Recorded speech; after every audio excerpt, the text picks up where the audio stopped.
Joining us now on the phone, former first-round pick of the Chicago Blackhawks. He scored in his very first NHL game, then went on to play 16 seasons in the show, a US Olympian, a former head coach, member of the US Hockey Hall of Fame, and a member of the 1994 Stanley Cup winning New York Rangers, and now part of one of the best broadcast duos in all of sports, Mr. Eddie Olczyk. Eddie, how are you? A rounding applause. I appreciate it. I'm not sure if it was a standing O, but Nick, AQ, nice to be with you guys. Thanks for having me. Thanks for joining us. Edzo, you recently released a very personal and detailed book, Eddie Olczyk, Beating the Odds in Hockey and in Life, which I highly recommend. Everyone, please go check out. It's available on Amazon and anywhere books are sold. And in it, you chronicled your battle with stage 3 colon cancer, which I wanted to say congratulations, obviously, on winning that battle. And I have to ask, with all you've accomplished and all the great feats in your career and life, what was your mindset like when you got that diagnosis, and what made you want to share that story with everyone? Well, there's a lot there, Nick, so bear with me.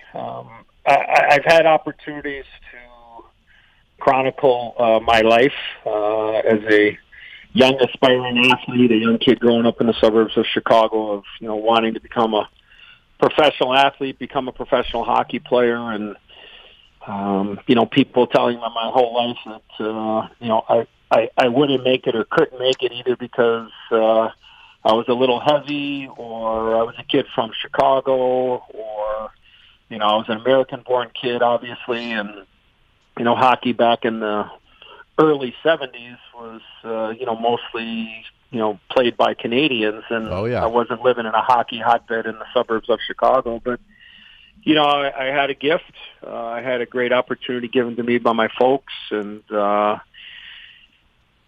I left home when I was 15 years old to pursue a hockey career, and next thing you know, I'm playing in the 1984 Olympics as a 17-year-old, and, going a year before that, I was trying out as a 16-year-old, and of course everybody remembers the Miracle on Ice in 1980, but, I was trying to make the team in 1984 and follow the footsteps of that gold medal team in Lake Placid in 1980, and, everybody told me I would never make it because I was 16, and lucky enough, and had opportunity to prove myself and made the team and played as a 17-year-old in the Olympics in Yugoslavia and Sarajevo in 1984. And then, as you mentioned, I got drafted in the first round by my hometown team, the Blackhawks, and played a long time in the National Hockey League. And, I think there's a lot there when I had the opportunities to write a book or at least chronicle the things that I had to overcome in order to get to where I wanted to get to. And being a broadcaster, as you mentioned, working with the great Doc Emmerich on the NHL and NBC for 14 years, I just was hesitant.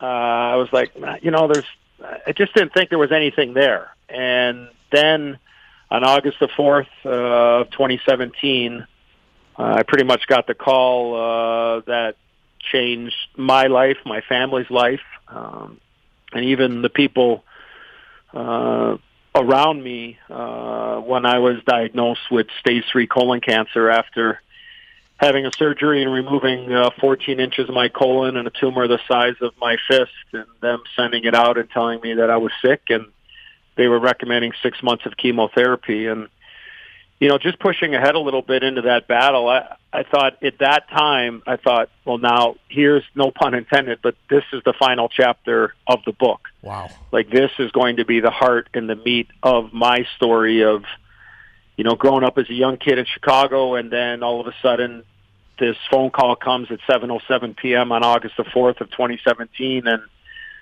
it lasts about 30 seconds from my surgeon, Dr. Scott Strong, in Chicago at Northwestern Hospital, and he's telling me, "You're sick.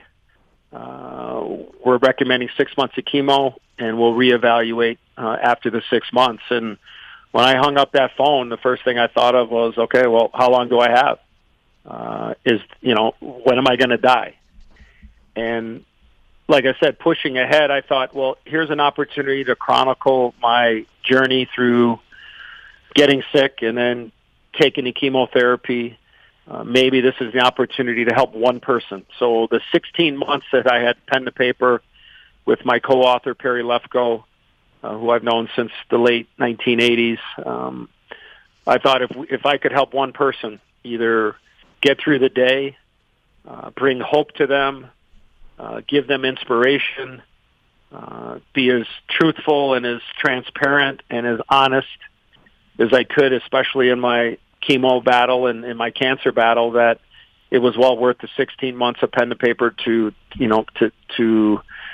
chronicle and put down, my life story. And, it's more than just my battle about cancer. And like I said, I was bullied as a young kid. I mean, when I was getting ready to turn pro, I mean, I had a coach say publicly that, Eddie Olczyk will have a good NHL career if he doesn't eat his way out of the NHL. Yes. Well, I asked the question, what's wrong with a hungry hockey player? What's wrong with a hungry football player, right, AQ? I mean, you want that, but in today's society, in me doing television as I do for NBC and hockey and horse racing coverage, but, if I would, or anybody, if anybody would, zero in on anybody's weight or appearance or, it's taken one way, I mean, there's a pretty good chance that, I would lose my job. I mean, that's just the world that we live in. So I had to overcome that obstacle of being made fun of or bullied publicly. And so I just think that for me, when I got sick of going through it, I just thought maybe here's a chance to tie it all in. And I'm very proud of the initiative. I'm very proud of the reception that it has gotten. And again, like I said, if I can just help one person get through the day, then it was well worth the effort of doing the book. That's absolutely incredible and staggering in the same breath. I mean, what a journey, and you really are a true inspiration. Like I said, it's not just hyperbole. You and Doc make a fantastic duo, and you bring the game to everyone's TV set and into their homes, and you make it so easy. You communicate it so well for everyone.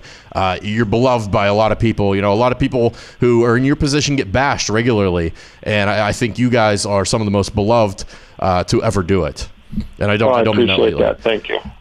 Let's pivot a little bit. I wanted to talk about you used to play for the Blackhawks. You do TV work for them, and you've seen the run that Patrick Kane has been recently. Yeah. Obviously, becoming the highest scoring American-born player. What's it like covering that guy in your own hometown? To watch him do what he's done in a sport that's been dominated by Canadians and Europeans and Russians for so long. And at this point, do you consider him the greatest American-born player ever? Well, you know what?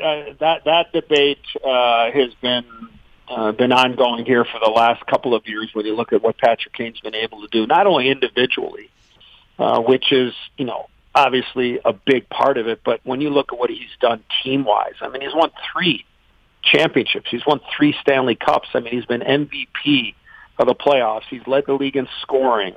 He just attained, as you mentioned, 1,000 points, being the 90th player in NHL history to attain that milestone. I believe he's the 4th player in Blackhawk history, the long history of the Blackhawks, to become a 1,000-point scorer. So when you look at all of that, for me, and I'm showing my age and my stripes, I've always said that Chris Chelios, a Chicago guy, a guy that played a million years in the NHL, played in every era, won cups, won a Norris Trophy, couple of Norris Trophies, Olympic gold medal, all of that, and playing as long as he did, I think 22 years in the NHL, if I'm not mistaken. Chelly, to me, is the greatest American-born player right now. Patrick Kane is in the rearview mirror, and he is right on the heels of Chris Chelios, in my opinion. If his career would end anytime soon, I would be hard-pressed to not say that Patrick Kane is and will be the greatest American-born player ever to play in the National Hockey League. And when you look at what he's been able to do individually, team-wise, nationally, I just think that it bodes extremely well, obviously, for USA Hockey and American-born hockey players aspiring to be in the NHL. But I would not argue anybody to say right now, that Kaner is better than Chelly, the greatest American-born hockey player. Look, you could make a list of top 10 American-born players, and look, you could talk about Mike Modano and Pat LaFontaine and Brian Leach and Mike Richter, Joey Mullen. I mean, like Keith Tkachuk. I mean, I could Phil Housley. I mean, I could sit here and go on and on. And it'd be a great debate to have from 10 to 1, you know, the different eras and you know, the type of player that, you know, would be in that top 10. But Patrick Kane is ascending to the top of that mountain. And that's some rare air, in my opinion, when you're talking about comparing him to a guy like Chris Chelios. So, you know, there's still a lot of chapters to be written in that book for Patrick Kane.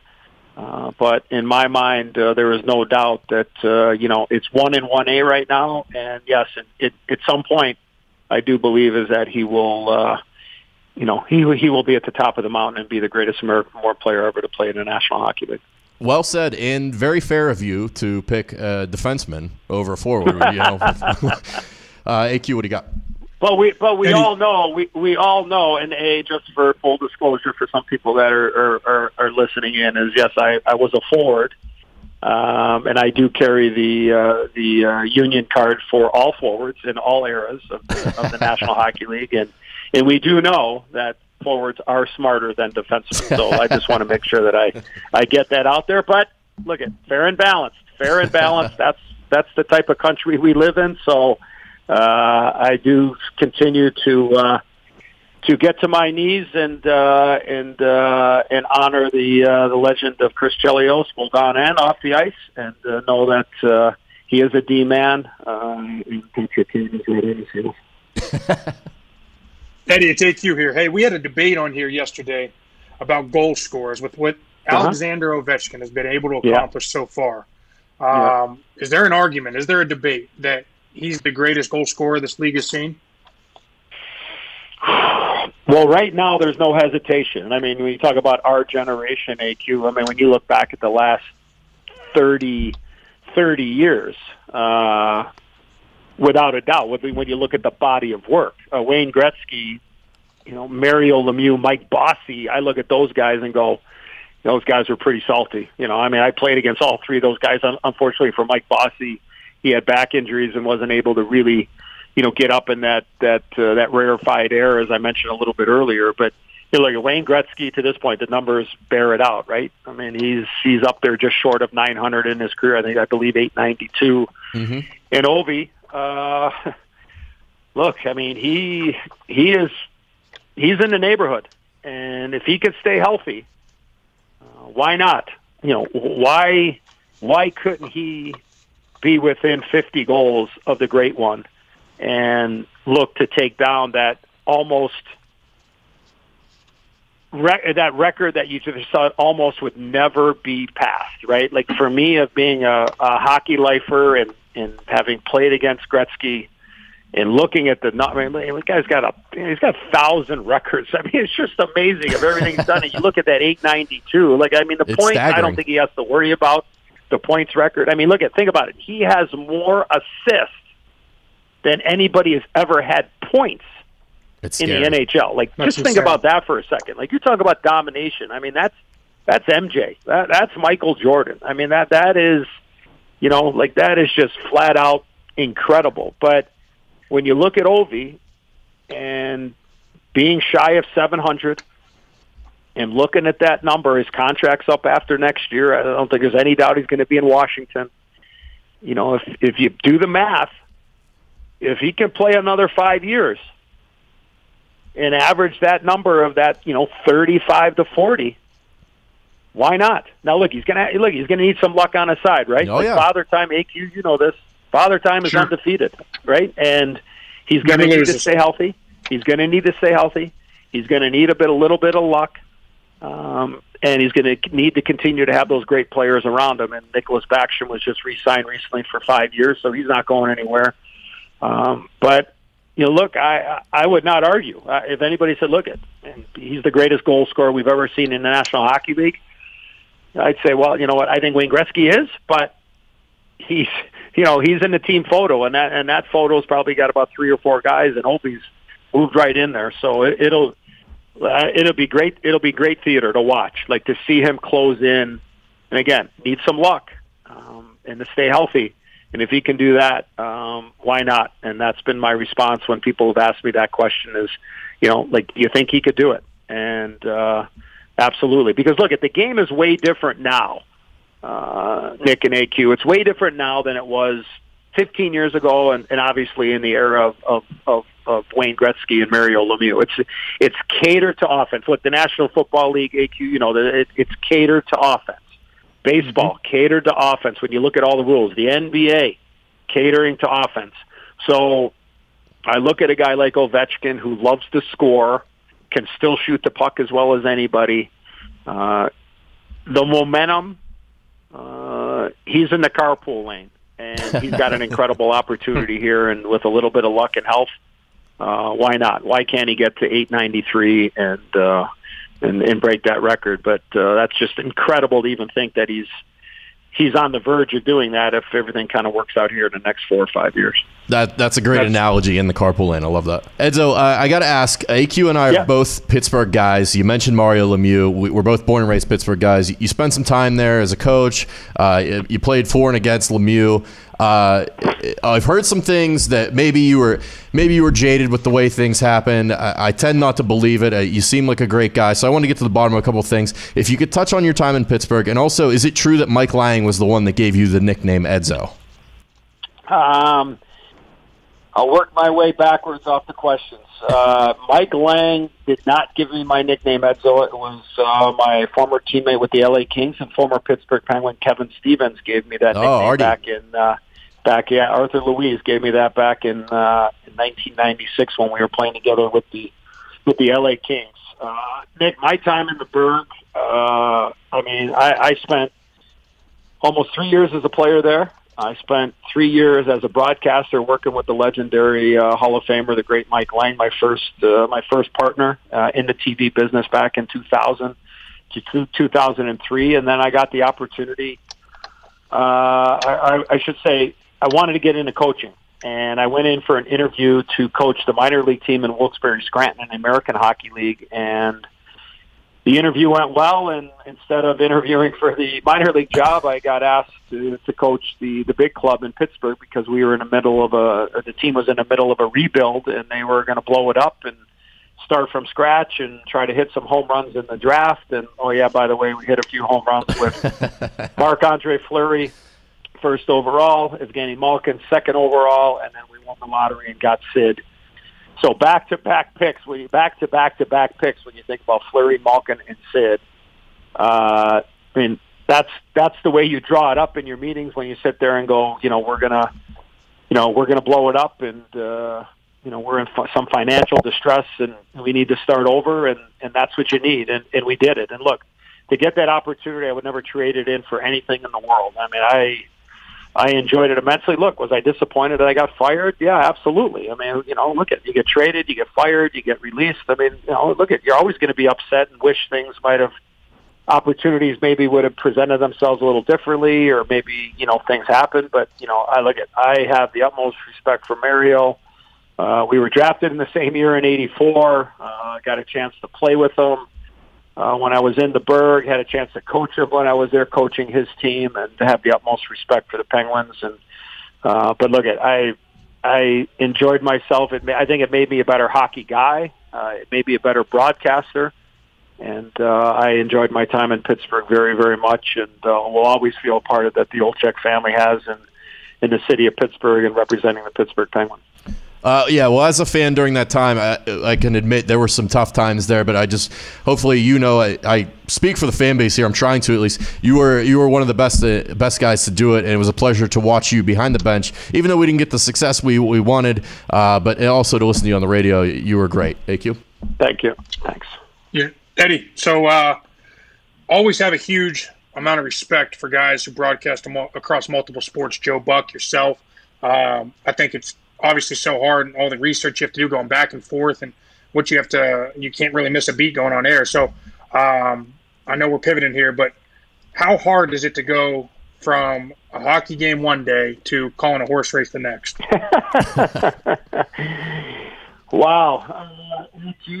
I'm a horse racing guy through and through. I have been since I was 12 years old as a kid growing up in Chicago and going to the track, and it's always been a release. I chose to live my life a certain way when I was a young kid, and then grew up, and still to this day, I mean, I'm not a drinker. I've never drank alcohol. I've only drank alcohol 3 times in my life on purpose. Once when I was 7 years old, sitting on my dad's lap when he was having a beer, and you get inquisitive as a young kid and spit it all over him. He's still pissed off at me for doing that. I drank from the Stanley Cup. As Nick introed me, the greatest achievement that I had in my hockey career of being a small part of a team that won the Stanley Cup in 1994 with the Rangers. I got a chance to drink from the Stanley Cup. And then a year and a half ago, my oldest son, Eddie, got married on August the 4th of 2018. Oddly enough, 1 year to the day that I was diagnosed with stage 3 colon cancer. And I drank at his wedding. So, I just never drank. I chose not to do that.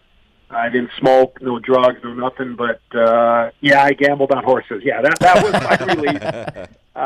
And it's always been a passion of mine. And, look, my boss at NBC, Sam Flood, gave me an opportunity, I guess, going on 5 years ago. And after me, and I tell this story in the book, but I actually got my start in television, believe it or not, was in horse racing. So, quick story. So, back in '94, we win the Stanley Cup with the Rangers. Yep. When I got the Stanley Cup, I had a private party at the Meadowlands Racetrack in East Rutherford, New Jersey, right across from New York City, obviously. Had some friends there. We went to the track, brought the cup with us there. And then the next day, I brought it to Belmont Park and celebrated with the Ranger fans there at Belmont and what have you. So, the next season, there was a work stoppage. So we went to training camp, we played exhibition games, and then there was a work stoppage, labor, disagreement between the league, the NHL, and the Players Association. So there was a lockout. There was no hockey. So the people at the Meadowlands Racetrack called me up and said, hey, you like the horses. We like hockey. What's better than hockey and horses? Pucks and ponies. I mean, what's better than that? And they said, well, why don't you come to the track, 3-4 days a week, and you can be our in-house handicapper. So meaning, the races, we'll set up the races when the horses are in a paddock warming up, and then, we'll handicap on TV, and you could give your picks. And, I'm like, holy cow. And they said, look, we'll pay you, we'll pay you $800 a night. I'm like, man, they're going to pay me to come to the racetrack? I'm like, this is a hell of a deal here. I'm like, well, they probably know it's just going to go right back into the windows anyway. Oh, so, I mean, it's, so I actually got my start in television in horse racing back in the fall of '94. So I did that for about 3 months, and then we went back to playing hockey. So push it forward, I got fired in Pittsburgh in Christmas of '05. And then my boss to this day, Sam Flood, hired me at NBC for the NHL on NBC back in early of 2006. And for about, I'll say probably from about 2011. So I didn't say anything for about 4 or 5 years, right? Like I just thought, I'm not going to mention anything about the horse racing because at that time NBC had the Triple Crown coverage and did some horse racing on NBC. And I always thought, man, maybe I should, put my plums on the table and, ask my boss if there's any opportunity. I don't want to take anybody's job. I just, let them know I have interest. So from about 2011, and again, I talk about this in the book, from about 2011 to 2014, I would ask my boss, Sam, once a year, hey, Sam, I don't know if there's an opportunity, and I'd get the Heisman. AQ, I'd get the Heisman post, right? It'd be like, nothing. There's nothing. Don't even think about it. And I'm like, nah, I'd be disappointed. I'm like, whatever. But again, I'm a horse racing guy. I'm playing the ponies all the time. Doesn't matter. That's my love and my passion. So one day back in 2014, I just figured I would spill my guts to Sam and just tell him, say, hey, look, like, I don't know if you know this. So I told him the story about me working at the track during the lockout with the Rangers in '94, in the fall of '94. I just said, look, I promise you, if you give me a chance, I don't want anybody's job. You don't have to pay. You don't have to pay me. You don't have to, just give me a chance. I won't let you down. And there was that slight hesitation. And he was like, let me think about it. I'm like, I got a shot. Let's go. I got a shot. I'm going to get a shot, right? So sure enough, this is like, I'm going to say it was like maybe January of of 14. Yeah, January of 14, if I'm not mistaken. So he says, okay, let me think about it. So then I get a call. I remember I'm actually in St. Louis right now getting ready for the NHL All-Star Weekend here with the Skills on Friday night and the NHL game on NBC at 8 Eastern on Saturday night. And I'm in St. Louis and my phone rings. I'm on my way to a playoff game. I think it was Blackhawks Blues. And I look at my phone and it says Sam Sell, and I'm like, oh shit, what did I say? Did I say something wrong? You know, like, because he really does, he would never call me like that. I'm like, what's going on? And he just said, Edzo, I just want to let you know, we're going to give you a chance after the Triple Crown. We got a couple of shows in the summer. We're going to give you a chance to do some horse racing. And I'm like, Sam, I won't let you down. It was like the call I've been hoping for you know, for like 100 years. It was like, oh my gosh, I'm going to get a chance. So I get into the summer. I go to Santa Anita, my first show. I have to pick 2 races. One's a turf race, and then one's a big stake race. First race, I pick a 10-to-1 shot. Name of the horse was She's a Smoke Show. I got on TV. I gave a 10-to-1 shot. She wins. And then the next race was a big stake race. It was only a 5 or 6 horse field. I picked a 15-to-1 shot. I think it was Golden Town, something like that. I forget what the name of the horse was, but it was 15-to-1. I get on national TV and I pick a 15-to-1, and lo and behold, they both win. So my first 2 picks, and if anybody knows anything about horse racing or odds or anything, 10-to-1 and 15-to-1 on my first 2 picks on national television. You can know how happy I was and how happy my boss was. And that's unreal. So that's how I got into it, really. And then, you know, I've had this opportunity to make this life in broadcasting. So I know I'm finally getting to your heart of your question, AQ, but that's how I got into television. And for me, I think doing the horse racing has made me a better hockey broadcaster. There's a great challenge in the horse racing part of it. It takes courage to go on television and not pick the favorite, to sit there and go, well, you know, yeah, the Patriots are going to win. The Patriots are going to win. The Patriots are going to win every game. And you got a pretty good chance that they're going to win the game. But to have some courage and go, you know what? You know, I think Tennessee's going to be able to go there and put a spanking on them. You know, like, I mean, and then same in horse racing, to go up there and say, look, and have conviction. And look, you're going to have horses that run well, and you're going to have horses that run dead last. So for me, it's always been a love and a passion, and that's how I look at it. And yeah, it's hard. It's hard work to go back from, you know, back and forth. You know, remember a couple of years ago, I mean, the last couple of years, I go from a hockey game, the Stanley Cup final game one night, and then do the Belmont the next night, or, you know, do the All-Star game one night and then do a big race at Gulfstream that afternoon. So it's I feel lucky, I feel blessed, but I think it's made me a better broadcaster. And I'm very, very proud of that, and very honored and humbled that NBC would allow me to work on 2 of their bigger properties, you know, on the network besides Sunday night, you know, Football Night in America on Sunday night on NBC. It's amazing. So cool. Eddie Money cleaning up at the track. First shift in the NHL, first game, first goal. Two calls on national TV, long shots. That's incredible. Eddie, we got one more question here from our resident Canadian friend. He runs social media for us. Gump, what do you got for Eddie? Hey, Eddie, just to go back to winning the Stanley Cup with the Rangers against the Vancouver Canucks, that was kind of when Pavel Bure was at his peak, and I just remember how fast he was on the ice watching. Yeah. I'm just curious how fast he was actually when you were on the ice with him. Yeah, I mean, that, like I said, I had a very small role on that team. I played one game in the playoffs that year. I actually played in the conference finals against New Jersey, the famous game when Mark Messier predicted that we would win the game after being down in a series 3-2. I actually played in Game 6 in New Jersey, and we were down early in that game. That might have been the greatest goaltending performance I ever saw from any goalie in any one game but Mike Richter. We were down 2-0 in that game. Late in the second period, and it could have been 5-0. Ricky played it was absolutely incredible, and Alexei Kovalev scored late in the second, and then Mess scored 3 goals in the third, and the rest is history, and then we went on to play Vancouver. So I did not play in a Stanley Cup final, but playing against Pavel Bure for many years, he had that incredible ability to go from 15 or 20 miles an hour to about 50. You know, like it didn't take him very long to just absolutely pull away. And I use the phrase of, separation on skates, and he had that incredible ability. And look, I was a Clydesdale back in the day. I mean, I had no chance of keeping up with a guy like Pavel Bure unless I had a stick in his midsection or what have you. But he just could. I mean, look, he could skate. I mean, and that was the one thing that impressed me, is that and when he got the puck on his stick, he almost would seem to accelerate. And I think that's what made him such a incredible player, is just that first step.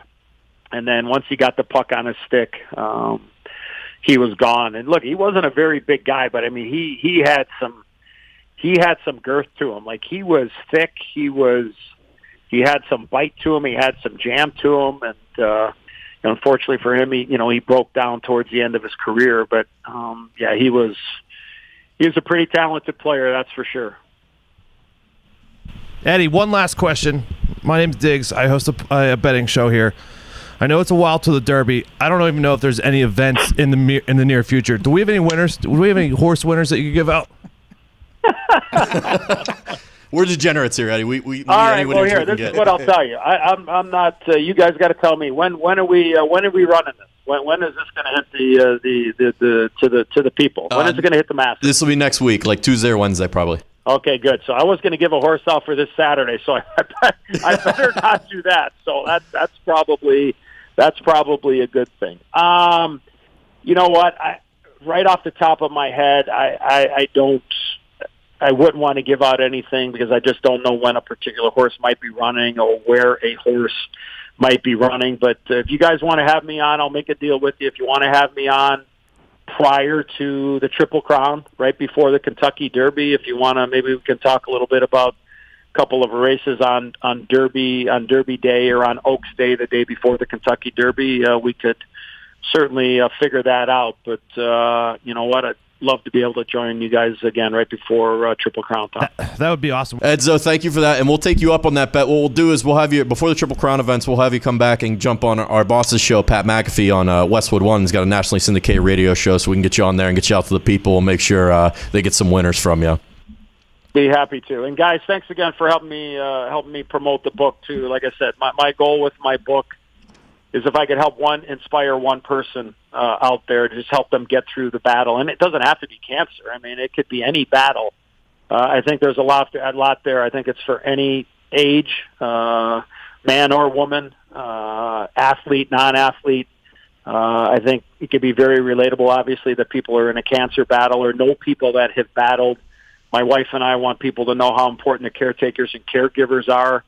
My wife was there every step of the way. I never saw her weak. I never saw her down. I was at my lowest. I wanted to quit when I was in treatment too. My side effects brought me to my knees. Neuropathy, nosebleeds, blood clot, headaches, vomiting, just going to the bathroom without having any control. And I was ready to quit. And I was thinking, well, how in the hell am I going to get through this treatment, let alone get to another 10? And I told my wife I quit, and I've never quit at anything in my life. Whether it was hockey, playing, coaching, being at the track, being down $25, okay, $2,500. I wasn't quitting. Like I've never quit at anything in my life, but I was ready to quit. And my wife gave me the greatest inspirational speech that I had in my life. And the one thing I'm most proud of, and I talk about this in the book, my greatest achievement is my family. My wife, my 4 kids, my circle, we all have one. And I tell people I always hope that you laugh and love a little bit more after reading the book. And my wife told me, and she just looked at me when I was ready to quit, and she just said, and I was hurting, I was scared. And I'm not embarrassed to say that. My wife said to me, she says, you have to fight. You have to fight for me. You have to fight for our kids. And you have to fight for all the people that love you. And we had a moment, and it lasted probably about 30 minutes, and all I did was cry because I was in pain and I was scared, and I wanted to get through. I wanted the Cliff Notes version of the chemotherapy and get me right through to treatment 12. But I needed that. And then I got back my hockey helmet on and said, okay, I'm going to go day to day. Because, guys, look, we're all day to day in the big picture, right? Like, True. We're all day to day. Like, tomorrow is not guaranteed. And I needed that from my wife, and I want people out there to make sure not only looking after the people that are in the battle, but also those caretakers and caregivers. Because, like I said, I never saw my wife weak. I never saw her down around me. But I sure in the hell know is that when she was away from me and had her quiet time, is that she let her guard down and was worried about me. And we have to make sure that we're looking after the caretakers and caregivers out there. And that's something my wife and I have taken a big act upon ourselves to make sure that we let people know that, hey, we got to make sure we're looking out there after the caretakers and caregivers, not only the people that are in the home, but also the medical staff. I was very lucky. I had an incredible team led by Dr. Michael Terry of the Chicago Blackhawks, and I feel very lucky and blessed. And hopefully that somebody that reads my book or heard me on with you guys today, and I thank you very much for having me, if they know my story, that I made a difference, because I think that this is my purpose in life now, is to help inspire somebody out there in some form or fashion. And if I can do that, then it was well worth the initiative of doing the book. So I appreciate you guys having me on your show. Edzo, that's powerful stuff. We can't thank you enough for taking the time to come on with us. We know we're going to do 15 minutes. I think we've gone for like 40 here. You've been absolutely incredible and gracious. We just want to say we wish you the best, continued success to you and your family as well. Looking forward to watching you down the stretch run and into the playoffs here. And then one more thing, if you could just say hi to your son Tommy for us, who we met while he was playing at the Indy Fuel. Our boss, Pat McAfee, went and got in goal for them for a practice, and he took a clap bomb, and he hit Pat right in the nuts so hard. It was one of the funniest things we've ever seen. So shout out to Tommy, and hope you're doing well. I will do that, Nick. And Tommy's studying for a CPA in Chicago. He hung him up last year playing hockey after being at Penn State for 4 years, being on the first Division I men's ice hockey team at Penn State. Thank you to Kim and Terry Pagula, the owners of the Bills and the Buffalo Sabres of the National Hockey League. And he's looking to get into the real world, and I will definitely let him know that. And hopefully Pat was a gelding before my son took the shot. That's all I'm going to say. Yeah, he bounced back. He took it like a champ. But everyone, again, please give it up for the great Eddie Olczyk. Edzo, thank you so much. Okay, guys, thanks. And we'll talk to you around the Triple Crown. Thanks for having me. Have a good one. Great, thanks.